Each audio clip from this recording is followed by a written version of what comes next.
আল্লামা সাঈদীর বিরুদ্ধে যে ফাঁসির রায় দেওয়া হয়েছিল, সেই রায়কে কেন্দ্র করে 2013 সালের ফেব্রুয়ারি মাসে কয়েকদিনের ব্যবধানে সারা দেশে নারী পুরুষ প্রায় 150 জনের বেশি হত্যা করে শেখ হাসিনা গণহত্যা চালিয়েছিল।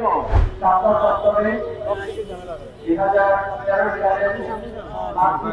গণহত্যা চালানো হয়েছে।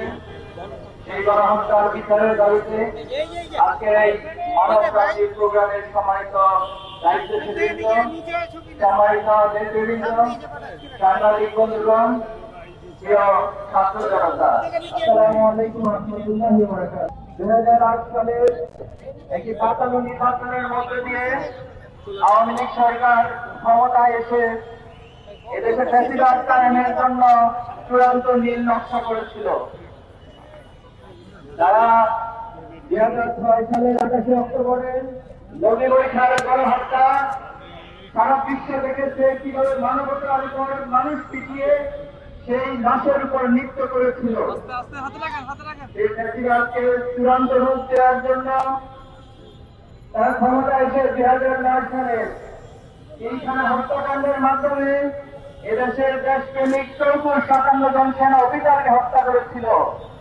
এদেশের কোরআনের পাখি আল্লামা সাঈদী বাংলাদেশের তৌহিদি জনতার কোরআন প্রেমিকদের জীবনের নয়নের মনি আল্লামা সাঈদীর বিরুদ্ধে যে ফাঁসির রায় দেওয়া হয়েছিল, সেই রায়কে কেন্দ্র করে 2013 সালের ফেব্রুয়ারি মাসে কয়েকদিনের ব্যবধানে সারা দেশে নারী পুরুষ প্রায় 150 জনের বেশি হত্যা করে শেখ হাসিনা গণহত্যা চালিয়েছিল।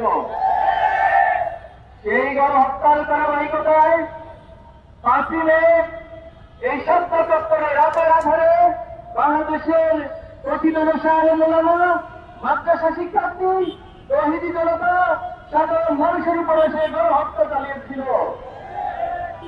আপনাদের নিঃসন্দেহে মনে আছে 2013 সালের 19 ফেব্রুয়ারি এদেশের ইসলাম বিরোধী যে আইন করা হয়েছিল, এদেশের তৌহিদি জনতার ইসলামপ্রিয় মানুষের বিরুদ্ধে গিয়ে কিছু ব্লগার এবং লেখক তারা আল্লাহ এবং রাসূলুল্লাহ সাল্লাল্লাহু আলাইহি ওয়াসাল্লামের প্রতি কটূক্তি করেছিল। এই কটূক্তির প্রতিবাদ এবং ইসলাম বিদ্বেষী সকল কর্মকাণ্ড বন্ধ করার দাবি সহ হেফাজতে ইসলামের পক্ষ থেকে 13টি দাবি উত্থাপন করা হয়েছিল। এই 13টি দাবির পর হেফাজতে ইসলাম একমাস সে সময়ের সরকারকে আলটিমেটাম দিয়েছিল।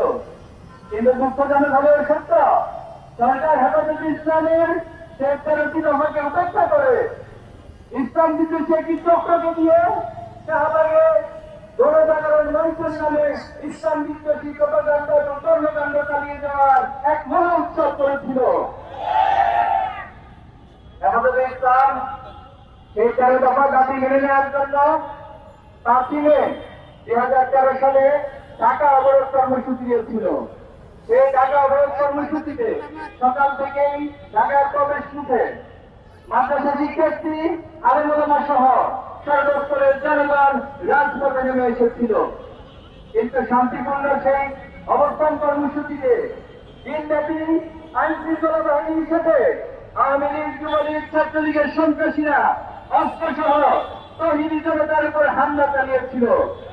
আপনাদের নিঃসন্দেহে মনে আছে সেই দিনের বাইতুল মোকাররমের আশপাশে দৈনিক বাংলা সহ এই আশপাশের প্রতিটি দোকানপাটে তারা লুটতরাজ করে অগ্নিসংযোগ করেছিল। সে অগ্নিসংযোগ করে সমাজ মিডিয়ার মাধ্যমে তারা সে দায় হেফাজতে ইসলাম এবং তৌহিদি জনতার উপর চাপানোর চেষ্টা করেছিল। সেদিন সারাদিন ব্যাপী সেই হত্যাযজ্ঞ এবং হামলার মধ্য দিয়ে প্রায় 18 জন তৌহিদি জনতা ইসলামপ্রিয় আলেম ওলামাকে তারা শহীদ করে দিয়েছিল।